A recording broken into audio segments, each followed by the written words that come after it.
Dhrangadhra Haripar bridge પાસે સર્જાયો અકસ્માત। ઇકો કાર અને ટ્રેલર વચ્ચે સર્જાયો અકસ્માત। 3 વ્યક્તિના મોત, 4ને ઈજાઓ। સારવાર અર્થે સુરેન્દ્રનગર ખસેડવામાં આવ્યા।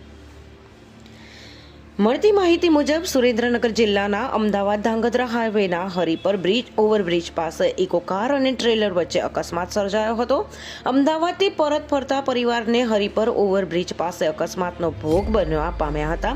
ઇકો કારમાં કુલ 7 વ્યક્તિઓ સવાર હતા, જેમાં 3 વ્યક્તિઓના કરુણ મોત નીપજ્યા હતા, જ્યારે 4 વ્યક્તિઓને ઈજા પહોંચી હતી, જેને સારવાર માટે ધાંગધ્રાની સરકારી હોસ્પિટલ ખાતે ખસેડવામાં આવ્યા। ત્યાંથી વધુ સારવાર માટે સુરેન્દ્રનગર ખસેડવામાં આવ્યા હતા।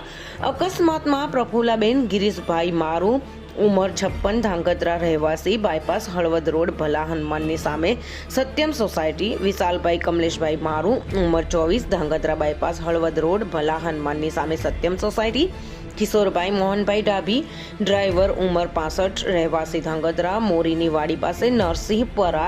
આ 3 લોકોના મોત થયા, જ્યારે ચેતનાબેન કમલેશભાઈ મારુ, ઉંમર 40, ભાવિનભાઈ ગિરીશભાઈ મારુ, ઉંમર 28, કૌશલભાઈ ભાવિનભાઈ મારુ, ઉંમર 9, કમલેશભાઈ ખેમજીભાઈ મારુ, ઉંમર 55। આ તમામ ઈજાગ્રસ્તોને સારવાર અર્થે સુરેન્દ્રનગર ખસેડવામાં આવ્યા હતા। આ બનાવની જાણ થતાં જ લોકોના ટોળે ટોળે ઉમટી પડ્યા હતા। અકસ્માતનું ચોક્કસ કારણ જાણવા મળ્યું નથી। કરુણ અકસ્માત સર્જાતા સમગ્ર પંથકમાં અરેરાટી વ્યાપી જવા પામી હતી।